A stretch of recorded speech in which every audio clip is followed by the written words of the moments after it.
En este video vamos a ver cómo proceder con los ejercicios de el práctico de funciones de varias variables. Vamos a comenzar con el ejercicio 8, donde nos pide que encontremos las derivadas parciales de primero y segundo orden de la siguiente función. Vamos a tomar como ejemplo el ejercicio de z igual al logaritmo neperiano de x más x cuadrado más y cuadrado. Las derivadas parciales de primer y segundo orden son 6, o sea que vamos a ir explicando cómo encontrar esas 6 derivadas. Todo lo que vimos hasta acá se sigue manteniendo, aplicamos todos los mismos conceptos que vimos eh, y todo sigue siendo válido. Prácticamente eso es lo que quiero transmitir. Entonces, comencemos con la derivada parcial de primer y segundo orden de z en relación a x. ¿Qué estamos haciendo ahora, en este momento? En este momento estamos diciendo que vamos a derivar la función z en relación a la variable x, lo que significa que la variable y se transforma en el proceso de derivación en una constante. Recuerden eso, que es importante para no cometer errores. La derivada de z con respecto a x, o sea, la primera derivada, nos va a quedar de la siguiente manera. Tenemos que derivar el logaritmo neperiano, entonces 1 sobre el argumento por la derivada del denominador o del argumento, lo que nos quedaría por 1 más 2x, porque recuerden que esta derivada es 0 porque y es constante. Bien, le damos forma y llegamos a una expresión final donde la derivada primera en relación a x es 1 más 2x dividido x más x al cuadrado más y al cuadrado. El paso siguiente es encontrar la derivada de x, pero en relación nuevamente a x, o sea, lo que llamamos segunda derivada con respecto a la variable x. Partimos de esta expresión que ya encontramos, que es la derivada de x, de z con respecto a x, y la volvemos a derivar con respecto a x nuevamente, o sea, manteniendo y constante. Ahora tenemos un cociente, por lo tanto tenemos que aplicar la regla del cociente. Es la derivada del numerador, 0 más 2, me queda 2, por el denominador sin derivar, menos el numerador sin derivar por el denominador derivado, 1, 2x y 0. Todo dividido, el denominador elevado al cuadrado. Y la expresión final que me queda es esta que está acá. O sea, 1 más 2x por 1 más 2x, 1 más 2x al cuadrado. El último paso para terminar esta parte es la derivada cruzada de x con respecto a y. O sea, volvemos a la expresión de la derivada de x, pero ahora vamos a derivarla con respecto a y. O sea, lo que significa que la y es la variable y la x es la constante en este momento. Ponemos 0 porque es la derivada del numerador y en el numerador no hay variable y, que es con respecto a la cual estamos derivando. Entonces, todo esto, toda esta expresión es una constante. La derivada de una constante, 0. Por el denominador sin derivar, menos el numerador sin derivar por el denominador derivado 0, 0, 2i. Dividido el denominador al cuadrado y nos da la expresión final, menos 2i por 1 más 2x dividido el denominador elevado al cuadrado. Esas serían las tres derivadas con respecto a la variable x. Ahora vamos a hacer el mismo procedimiento, pero con respecto a la variable y. Fíjense, z'i, ¿sí? Z'i va a ser igual a 1 sobre x más x cuadrado más y cuadrado, porque estamos derivando el logaritmo, o sea, es 1 sobre el argumento, por la derivada del denominador, o sea, por 2i. ¿Por qué 2i? Porque ahora x la constante, ¿sí? X la constante, o sea, 0, 0, y me queda 2i. Le damos forma y obtenemos esta expresión. Esta es la derivada de z con respecto a i. La derivada de i con respecto a i, o sea, la segunda derivada de i, tenemos que partir de esta derivada de i y volverla a derivar. Entonces, tenemos un cociente y la derivada del numerador es 2 por el denominador sin derivar menos el numerador sin derivar por el denominador derivado 0, 0 y 2i dividido el denominador al cuadrado. Obtenemos la expresión final, que es 2i por 2i, 4i cuadrado, y lo demás queda de la misma manera. Y por último, obtenemos la derivada parcial de i con respecto a x. O sea, partimos de esta expresión, ¿sí? De esta expresión, pero ahora vamos a derivar con respecto a x. Lo que significa, recuerden siempre eso, que ahora voy a derivar la derivada o primera derivada de z con respecto a i, pero en relación a x, lo que significa que i es constante ahora, ¿sí? Y tengo un cociente. 0, porque acá no tengo variable x, entonces todo esto es una constante, por el denominador sin derivar, menos el numerador sin derivar, por la derivada del denominador, que es 1 más 2x, y acá, como es constante, 0. Dividido el denominador al cuadrado y me queda esa expresión. Hasta acá estaría completa la consigna del problema. Encontrar las derivadas parciales de primer y segundo orden. De primer orden y de segundo orden. Entonces tendríamos el ejercicio resuelto. Como consejo, siempre deberíamos controlar que las derivadas cruzadas tienen que dar siempre la misma expresión matemática. Vamos a verificar. Y fíjense que la derivada parcial de xy tiene que ser la misma expresión que la derivada parcial de ix, que si controlan nos va a dar la misma expresión. Eso significa que no cometimos errores, porque siempre tienen que dar de la misma forma las expresiones de las derivadas cruzadas. En este caso, el ejercicio 9 nos pide el diferencial total, para lo cual tenemos que aplicar la expresión matemática del diferencial total y encontrar estos factores, este, y reemplazarla en esta expresión. Entonces tenemos la derivada de z con respecto a x, me queda 2 seno de i menos, este 2 pasa multiplicando y me queda 6xy cuadrado por diferencial x, más la derivada de z con respecto a i, me queda 2x por coseno de i menos 2 por 3, 6x cuadrado y por diferencial de i. Y de esa manera cumplimos con la consigna del ejercicio. En el ejercicio 10 nos pide que encontremos el diferencial de z con respecto a t en funciones compuestas. Es decir, ¿qué es una función compuesta? Z depende de y de x y a su vez y x van a depender de otra variable t. Entonces, en definitiva, z está dependiendo de la variable t, porque t influye en x y x influye en z. El primer ítem nos pide que apliquemos la fórmula, que es esta fórmula que está acá, y tenemos que ir encontrando cada uno de estos factores que conforman esta fórmula que está acá. Fíjense cómo nos quedaría la derivada de z con respecto a x, este primer término, ¿sí? Acá tenemos el logaritmo neperiano, entonces nos queda 1 sobre el argumento, que es y sobre x, 1 sobre y sobre x, por la derivada de este cociente, ¿sí?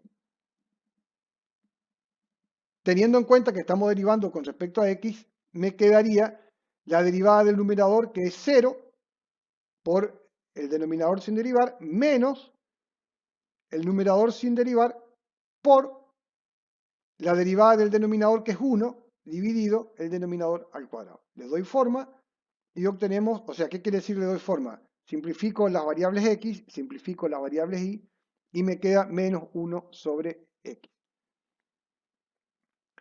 La derivada parcial de z con respecto a la variable y es este factor que está acá. ¿Sí?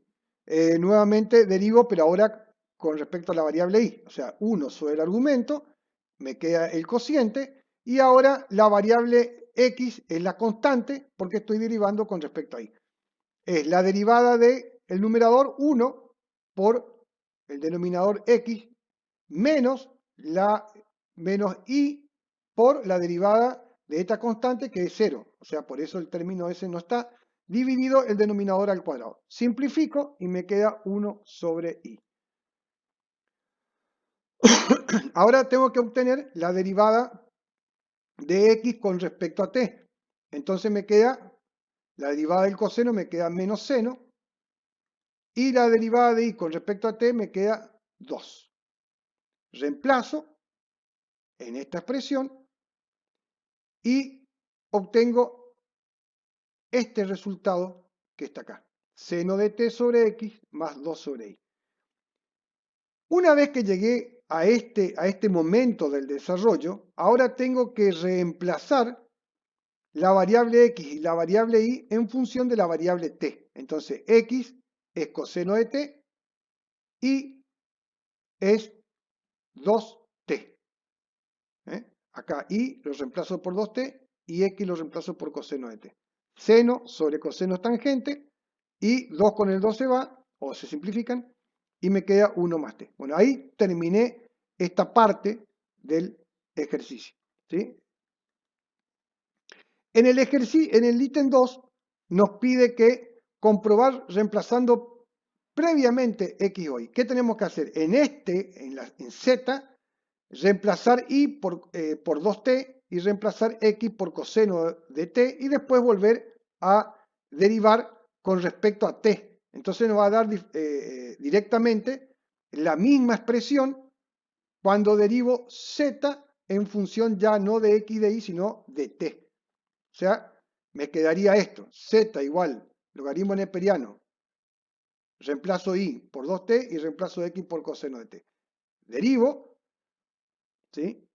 Como si fuera 1 sobre el argumento, procedo con todo el mismo proceso de derivación y obtengo la misma expresión. Si obtengo la misma expresión, quiere decir que estoy en un buen camino y con resultados buenos. ¿Sí? Yo tengo que comprobar siempre que me dé la misma expresión.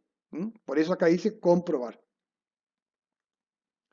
El ejercicio 11 es encontrar la derivada de funciones dadas en forma implícita. Bueno, lo que tengo que hacer es aplicar esta expresión matemática, la derivada de f con respecto a x dividido la derivada de f con respecto a y, todo eso negativo. Bueno, simplemente lo que tengo que hacer es encontrar el numerador y encontrar el denominador, reemplazar y dejar expresado. Bueno, lo que viene ahora es el último ejercicio de la guía, es un ejercicio importante dentro de la guía, que es hallar los puntos críticos de las funciones espaciales, de las funciones de varias variables o que se representan en el espacio. Para trabajar o para realizar este procedimiento y encontrar esos puntos críticos que pueden ser puntos mínimos o puntos máximos o puntos de ensilladura, ¿sí? Vamos a trabajar con un criterio que vamos a ocupar para determinar, para que ese criterio nos permita determinar qué tipo de punto crítico es, vamos a trabajar con el hessiano. El hessiano es un determinante que se arma con las segundas derivadas de la función, que es este que estoy mostrando acá, que en función del valor que tome, me va a permitir, aplicando este criterio, determinar si ese punto que estoy analizando de la función en el espacio, ese punto crítico es máximo, es un mínimo de la función o es un punto de ensilladura. La consigna, el criterio es el siguiente. Si h, o sea, si el hertziano me da un valor positivo o mayor que 0, tengo que seguir analizando con la segunda derivada, ¿sí?, de la variable x, para saber si esa derivada es mayor que 0 o menor que 0. Entonces, resumiendo, sería el procedimiento de la siguiente manera. Si el hertziano me da positivo o mayor que 0, analizo la segunda derivada con respecto a x, y si me da mayor que 0, estoy en condiciones de decir que es un mínimo. Si la derivada con respecto a x, segunda, me da menor que 0, puedo asegurar que estoy en presencia de un máximo. Si el hertziano me da menor que 0, o sea, un valor negativo, existe un punto de ensilladura. Y el tercer caso sería, o la tercera posibilidad sería que el hertziano me dé igual a 0, y ahí este criterio no me permite asegurar nada con respecto a la naturaleza del punto crítico en estudio. Bien, veamos un ejercicio. Este ejercicio de encontrar puntos críticos y su naturaleza en funciones en el espacio, el criterio, el proceso es similar al que veníamos trabajando con puntos críticos en el plano. Básicamente es encontrar la primera derivada, igualar a 0 y despejar la variable, ¿sí? Y después aplicar el criterio. En este caso vamos a aplicar el criterio de hertziano. Entonces, pero recordando lo que ya hicimos en los puntos críticos de funciones en el plano, repetimos el mismo procedimiento. Fíjense, lo primero que tenemos que hacer es encontrar la primera derivada, pero como acá hay una función que depende de dos variables, nuevamente tenemos que aclarar con respecto a quién vamos a derivar. Y vamos a derivar con respecto a x y luego con respecto a y. Con respecto a x, la derivada de z, tengo menos 3x al cuadrado más 4y. Acá no hay x, 0, acá no hay ni x, 0, la derivada. Y la derivada con respecto a y es 0, 4x y menos 4y. Una vez que tengo las derivadas, acá ya las igualé a 0, ese sería un segundo paso, yo acá hice, en un solo paso hice el primero y el segundo, las igualo a 0, ¿sí?, para encontrar esos puntos críticos, esa es una de las condiciones, ¿sí? Y tengo que, entre estas dos ecuaciones, ir encontrando el valor de x de y. ¿Qué hice yo en este caso? Tomé esta derivada, despejé y me queda que y es igual a x. O sea, lo que me queda acá en definitiva es un sistema de ecuaciones, de dos ecuaciones. Y esta relación y igual a x la voy a reemplazar en la primera expresión, acá, en la derivada con respecto a x, ¿sí? Sería resolver este sistema por uno de los 4 o 5 métodos que ustedes ya saben o que todos estudiamos. En este caso sería despejamos de una variable y hacemos el reemplazo en la otra expresión, ¿sí? Sería lo que denominamos resolución por sustitución, ¿eh? Entonces, en este caso, lo que nos queda es menos 3x cuadrado más 4 por y, pero dijimos que y es igual a x, ponemos x, y logramos una expresión matemática con una única variable, ¿sí?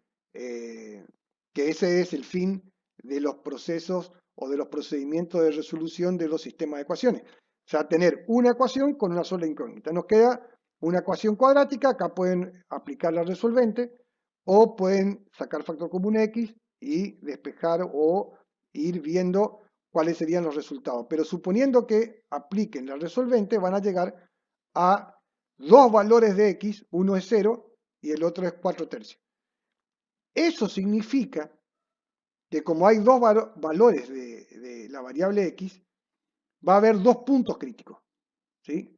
Uno, el punto 1 va a ser con un valor 0 de x y el punto 2 con un valor 4 tercios de x.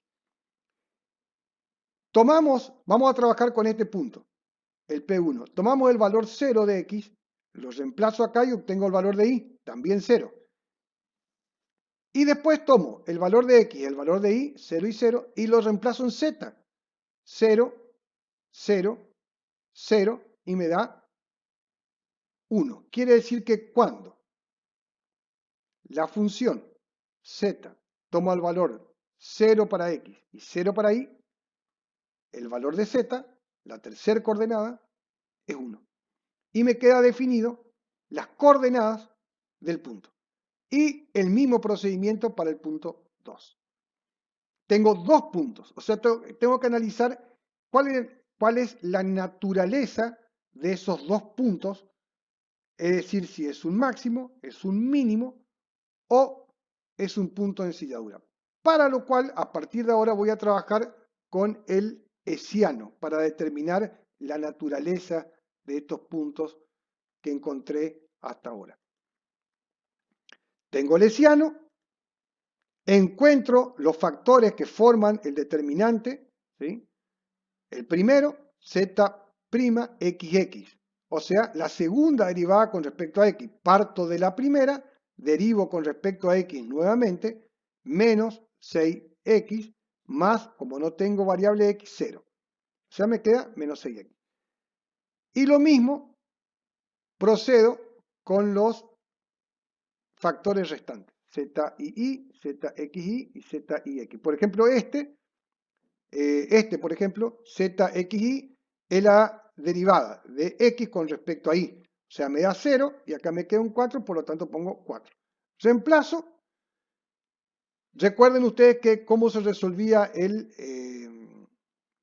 determinante es menos 6x por menos 4 menos 4 por 4, o diagonal descendente menos diagonal ascendente. Entonces, ¿qué me queda? 24x, porque menos por menos es más, 6 por 4, 24, menos 4 por 4, 16. Esta es una expresión que no puedo reducirla más, la dejo expresada así, y ahora voy a analizar esta expresión del hessiano para ambos puntos. En el caso del punto 1, x vale 0. Reemplazo 24 por 0 menos 16 y el hessiano me da un número negativo o menor que 0. Entonces puedo asegurar que es un punto de ensilladura. Y en el caso del punto 2, x vale 4 tercios, reemplazo acá en la variable 4 tercios, resuelvo y me dice que es 48 tercios, el hessiano ese es el valor, y como es positivo, no importa en sí el valor, sino lo que hay que mirar si es positivo o negativo. En este caso es positivo, es mayor que 0. Analizo la segunda derivada con respecto a x, que es menor que 0. ¿Sí? Fíjense que la segunda derivada con respecto a x es menos 6x. Entonces tomo el valor 4 tercios, lo reemplazo acá y me da 24 tercios, negativo. Por lo tanto es menor que 0. En definitiva, para el punto 2, para un valor de x 4 tercios, el hessiano me da positivo, la segunda derivada con respecto a x me da negativa, entonces puedo asegurar que estoy en presencia de un máximo. Bien, esto sería un ejemplo de cómo trabajar con los diferentes ejercicios de la guía del práctico de varias variables, y estos ejercicios o este video vamos a ir reforzándolo con clases presenciales y con clases de consulta. O sea que por ahora terminamos acá, espero que les sea útil y nos estaremos encontrando en las clases virtuales a través de videollamadas o en las clases de consulta.